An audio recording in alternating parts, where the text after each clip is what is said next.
What we're seeing today in Libya is the consequences of extremely hostile migration policies implemented by Europe today.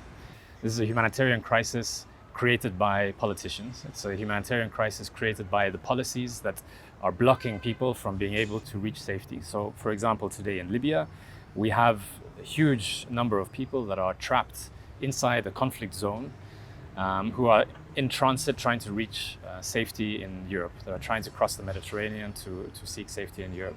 And they are being blocked and actively held hostage in Libya because of the policies that are put in place to prevent them from reaching safety in Europe.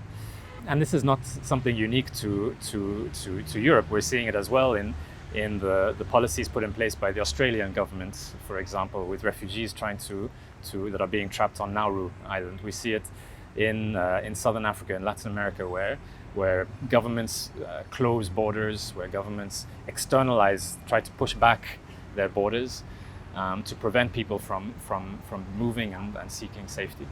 And this is something that is creating very concrete and direct medical humanitarian emergencies.